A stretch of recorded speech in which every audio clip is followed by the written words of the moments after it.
My name is Lorraine Pearson, rhymes with hooray in case you forget, and I'm so happy to be here with you today, wonderful women of WOW.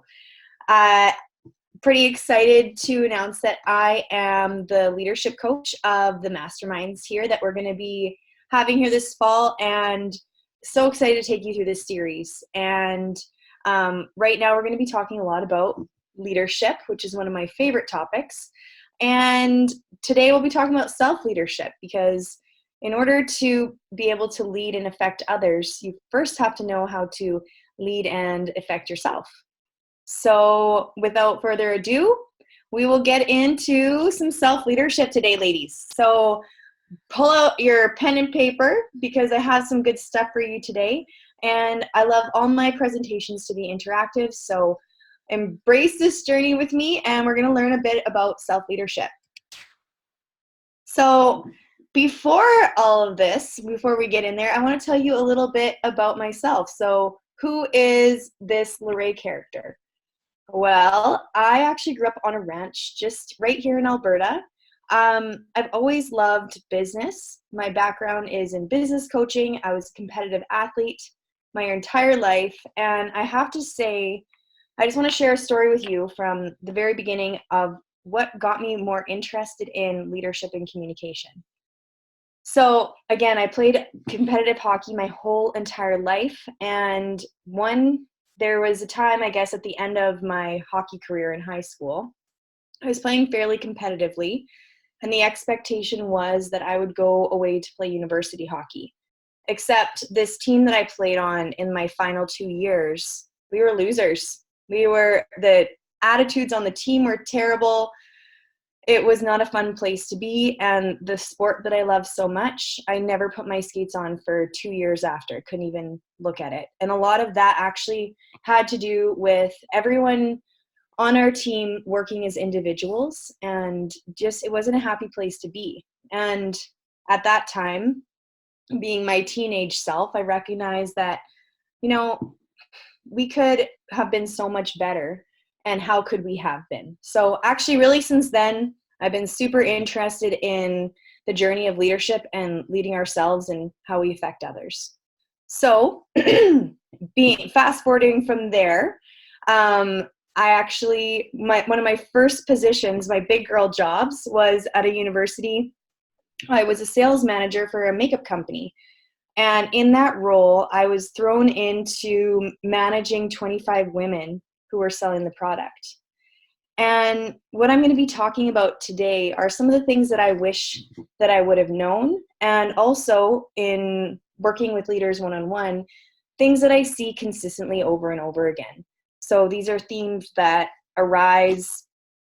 I work with leaders within their companies, within their teams, on improving their communication, clarity, cohesion, which ultimately improves their effectiveness. So yeah, we're going to be talking a little bit on our journey. So starting today, talking about different processes which are rooted in connection, purpose, and authenticity. So there's a little bit about me. I love helping leaders discover who they are beyond what they do. And so, yeah, we're here to start that, people. So here we go. Oh, and I just had to add this in here. My brother is a personal branding photographer, and a few years ago I was taking an international coaching course over in Paris, and this person happened to be running by, and we high-fived, and I just imagine us doing that as we're all on this journey here together. So self-leadership, where does it start? It starts with you, really. Again, like I said, the degree to which you can affect others is really in relation to the degree that you know how to lead yourself. So some of the key things that we're going to talk about today are self-awareness, knowing thy self-constraints, and your core values. So this is what I imagine our WOW women to be here, all us super women. Okay, self-awareness. I think if we could cultivate one thing in ourselves as leaders and really encourage within our teams, it would be self-awareness. What is self-awareness? One way to look at it would be knowing your strengths so that you can focus on and pursue them. So we have lots of good stuff actually that we can kind of go through, and some worksheets, etc. But knowing your strengths so you can focus on and pursue them, like I said. This also allows you to accept your weaknesses. So how many of us overvalue who we aren't and undervalue what we are? Let's sit with that one for a minute. How many of us overvalue what we aren't and undervalue what gifts we do have? So when I talk about strengths, I talk about gifts.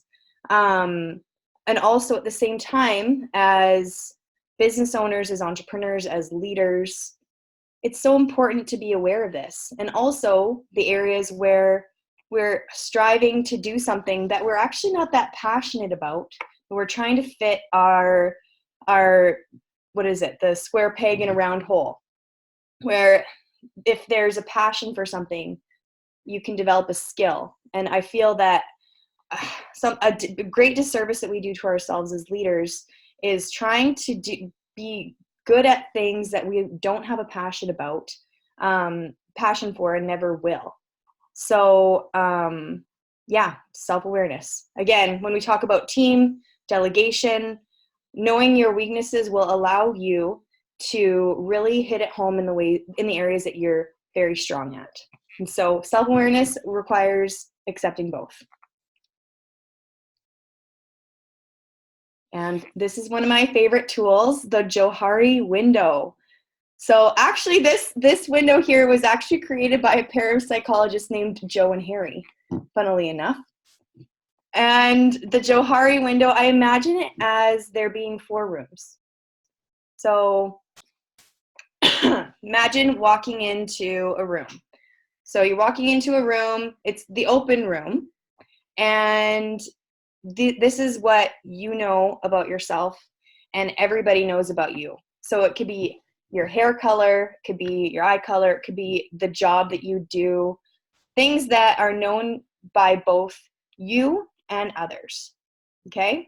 So then we're going to walk into the next room. This is the hidden room. Some of those thoughts that only you know about. The hidden room is known to you and not by others. So those could be some of the self-talk that you have, hopes, dreams, aspirations. So that's the hidden room. And then we go into the unknown room. So there's a room that you don't actually even know exists. So it's not known by yourself or by others. It's to be discovered yet. Maybe superpowers that you yourself don't even realize that you have. And then we have what we call the blind spot. It's unknown to you, but known by others. And actually, this is one of my favorite places to talk about, because as leaders, it's when we talk about self-awareness, it's so important to start becoming aware of these blind spots. Because when I talk about blind spots, we often judge ourselves by our intentions, and we judge others by their actions. So we judge ourselves by our intentions, and we judge others by their actions. And when I say that, thinking about people in your personal relationships, in your working relationships, in your interactions with them, they're going to be judging you by your actions. And sometimes, if we're not aware of how we affect people, we can really be thinking that we're doing something, being one way, and it can be taken a different way from someone else. So how do we become more aware of these things? Well, let's talk a little bit about, I use the word consciously because, again, when we're talking about the Johari window, what do I consciously know to be some of my greatest strengths? So this is you right now, and I would love for you to get out your pen and paper, and start thinking about this. What do I consciously know to be some of my greatest strengths right now? Maybe you don't relate to the word strengths. Maybe it's gifts. What's something that you're really good at? What might people know you for when you walk in a room? What presence do you exude? So what do you consciously know to be some of your greatest strengths right now as we sit? So go ahead and jot down a few. And what I would do, I would encourage you to come back to this, maybe journal about it when we're done, really reflect on this, because like I said, everything fits together on what we're going to be talking about on this leadership journey. And this is a very important first step. Same thing. What do I consciously know to be some of my greatest weaknesses? So some of those not so hot areas that you want to improve on.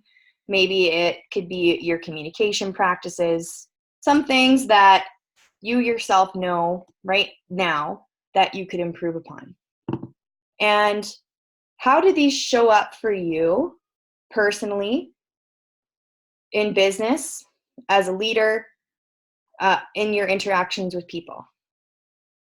So those are some things that right now, write down some of these.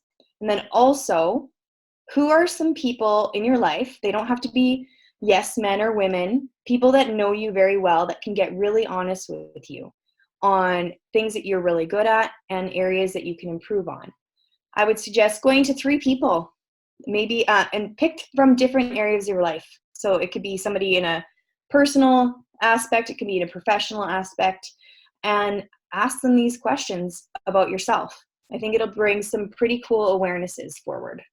So that would be an action to walk away with for today. And let's talk a little bit about the parody of the baby elephant. I'm not sure if any of you are familiar with this story.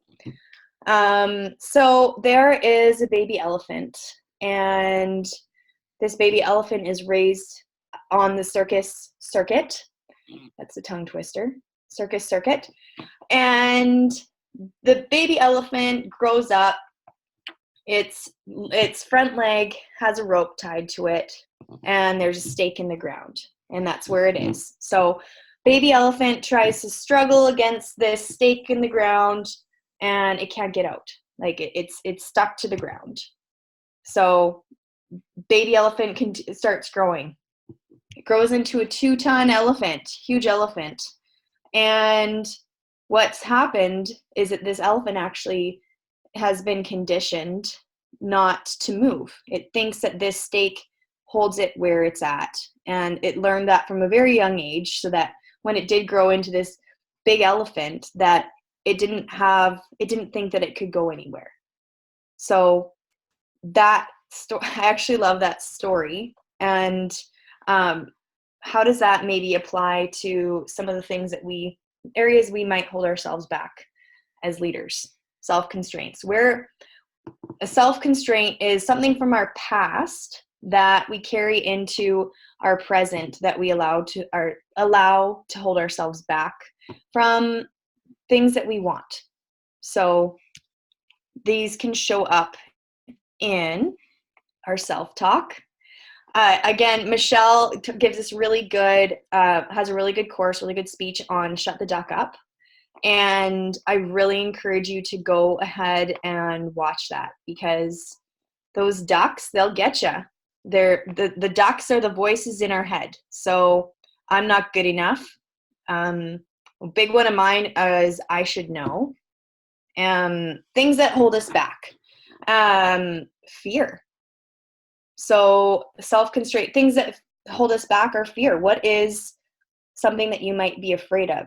For me, actually, for the longest time, I was afraid to go on video, because I'm a person that I love to public speak with people in the room. And what's weird for me is actually getting on video and not having the instant feedback all the time from interaction with a crowd.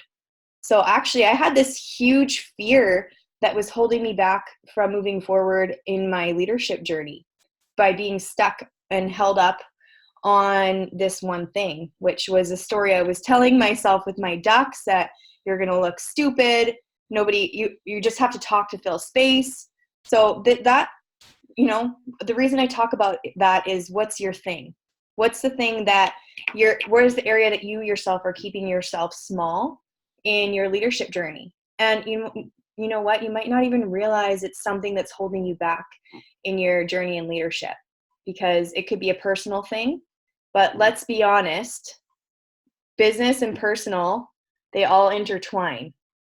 So what I often say to the people I'm coaching is, business is personal and personal is business, because you can't separate them. That's why we really talk about the work-life balance.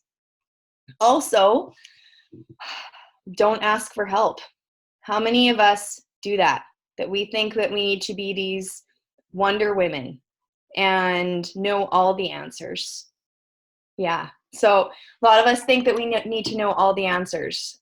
Again, I was a business coach for 5 years, and in that role, in the first year, I actually didn't ask for help, because I was afraid that I might look stupid or that I should know.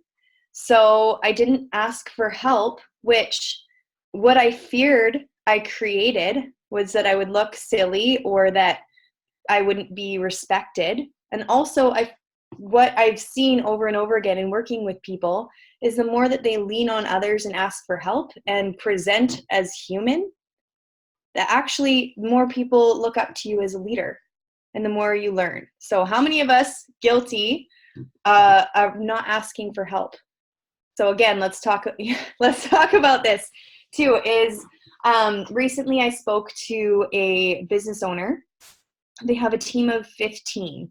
So this is just an example, because it's really, I think, a relatable example. Is I was coaching her, and she had said, I don't have enough time in a day. It's really stressful. Like, it's crazy. I had to take stress leave. My work-life balance is out of whack.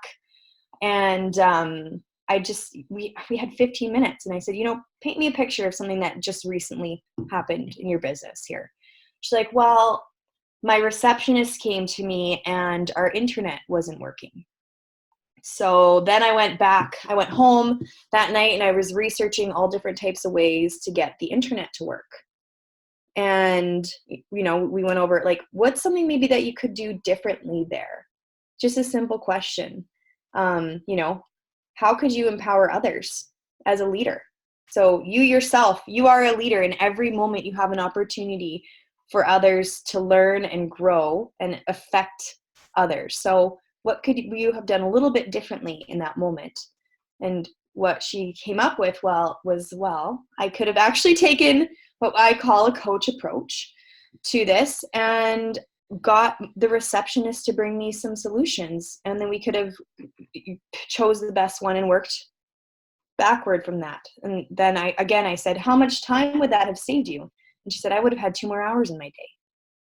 And that's just a simple way of asking for help, or not feeling like we have to wear the world on our shoulders. Another, again, self-constraints, ways that we keep ourselves limited. I often will ask this question to leaders too.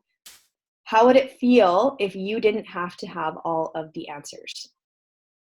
How would it feel if you didn't have to be everything for everyone? And honestly, it's like I can see their shoulders fall, like, well, that's a thought, is I don't have to be the superhero all the time. So these are some ways that we keep ourselves as leaders small. And what I would really love for you to think about is, what is one of those things? What's the thing, the way that I'm hiding? And let's talk about moving past that. So what is something that you really want to be, have, or accomplish? And let's do, I'll give you my example. I wanted to do a lot of online training videos, and it's hard to do that when you're afraid of getting in front of the camera. So what is something I really want to be, have, or accomplish? What is that in your business? whether it's, it could be something in your relationships, it can be an actual action. Where are ways that you are keeping yourself small out of fear, your self-talk, even not asking for help? And what are some of the thoughts I think and actions I take to slow myself down or completely block myself? So let's think about some of those.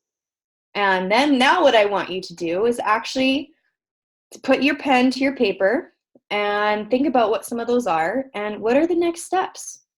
What's the one thing that you need to do to it's just like a baby step, even stepping out on a ledge. Sometimes it's a baby step, or sometimes it's completely ripping that Band-Aid off and going for it. So what is it, and when are you going to do it? What's the action? What's the step? And go for it. And actually what I want to hear after you watch these videos is in our Facebook group is I want you to put down some of these things. What is this baby step or Band-Aid you ripped off to move forward towards what it is that you really want to be, do, or have? Okay, and now we're going to talk about personal core values. This is actually one of my favorite topics, personal core values. I actually work with a lot of kids in schools. A passion project of mine is teaching business in schools. I love working with kids. Personal core values. I actually have been talking to some of the schools. I really want to work with some of their junior high girls on this. Whoops, somehow there we go. I want to work with some of the junior high girls on this, because personal core values, especially right now in this time of social media, being connected all the time, you can relate. We see everyone's highlight reels. Life is busy. It feels like our heads are constantly full of information. And right now in this time of information technology there's so many opportunities and things get loud, and really we can create the life that we want for ourselves. And this is why it's super important to really connect to our core values. So core values being the things that represent what we stand for, you as a person. They are our unique individual presence. They guide our behavior and their code of conducts. So the reason when I'm talking about this, starting with junior high girls from when we're little, can work with any age, is that once they know what their values are, they won't compromise them. Especially, maybe sending this compromising photo, or you can imagine the things that might happen. So the reason I talk about that is from junior high to being ourselves as leaders to in our teams. It starts with knowing what you really stand for. So often I work with groups on this, and the core values govern their decision making. So it's a really great way to remain accountable to yourself, to your team. So it's in their decision making, it's in their hiring, it's in their best practices.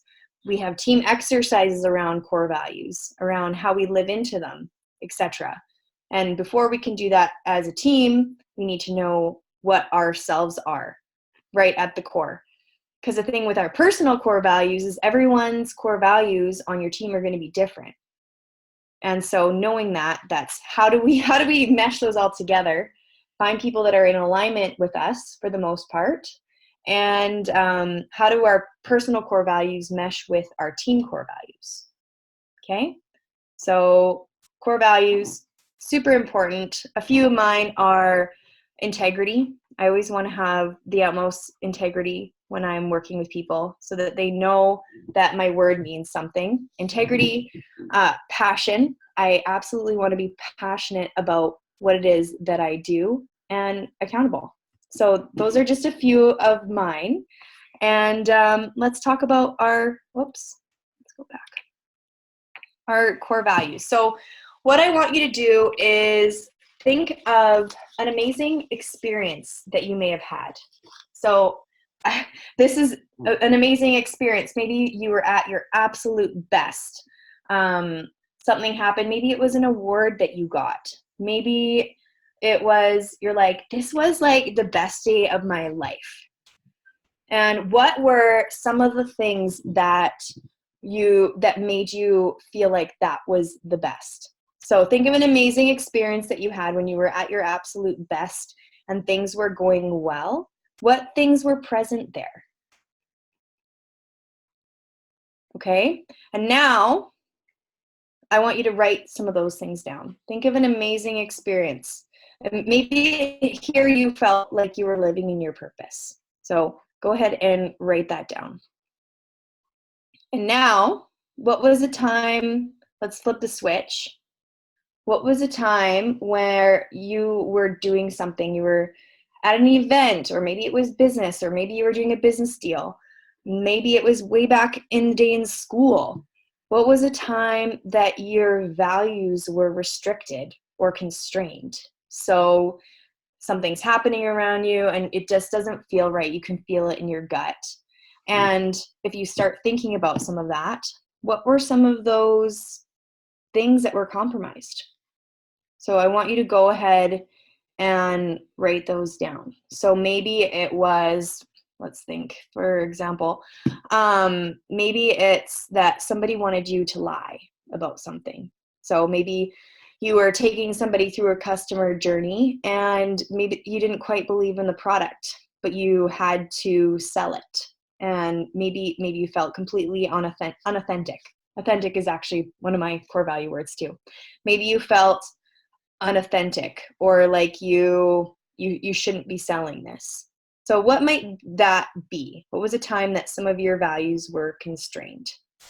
And now I want to create your code of conduct or your own core values. So what I like to do for this is one of two things. Is I'm a tactile learner, and so one, you could either get a big notepad and just start writing down words that you connect with. So you can either get a notepad or get a pad of sticky notes. And what I want you to do is on each sticky note, write a new word and start sticking them up on the wall. And so, I don't know, write down 20 words that you really connect with. So go ahead and either write those on your notepad or come back to this video after you've grabbed your sticky notes and start writing some of those words down. What are some of the words that you really, really relate to? So again, like I said, it could be transparency. It could be whatever it is. I don't want to put words in your mind. I want them to be your words. So go ahead and write some of those down. And then what I want you to start doing is kind of noticing different themes that might be emerging. The reason it's so easy with the sticky notes is that you can pick them up and stick them in different groups and you'll start seeing themes emerge. So go ahead and start moving those around. And like I said, you'll see some theme, like say maybe you have honesty, integrity. A couple of those things could be grouped into something, and maybe you want a word that's the umbrella word for this theme of words. And so, yeah, I would say do that. You might actually get quite a few. I know a lot of people do. I would say not to do more than 3 to 5 because, again, these core values are something that you're going to be constantly reviewing. They're actually in the very front of my notebook. I think you'll like this. It says, well-behaved women rarely make history. And mine are on my front page. So when I'm looking at, I review them all the time. So it governs your decisions. Maybe you have an opportunity that you come across and you're having a dilemma about whether you should move forward or not. Go back to these core values. Do these fill what I'm after and who I want to be? Core values are really who you want to be as that leader every day in your personal and your business interactions. So what are your 3 to 5? And again, I encourage you to put them up on your mirror. So things that you want to be more of in your life and the practices that you want to have in your business and in your life. So core values. And again, we're going to be talking about this more and how it relates not only to you as a leader, but also in a bigger picture to your team. And again, the things that we spoke to today can be used if you are a solopreneur with a VA, or if you have a big team that you're leading. So all of these things can be put into practice. Somehow, there we go.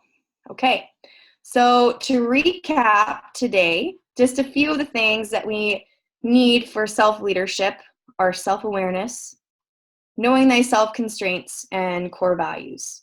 And extra mention that I want to make today is really, as self-leaders, it's important to have these things, and also being able to connect with others.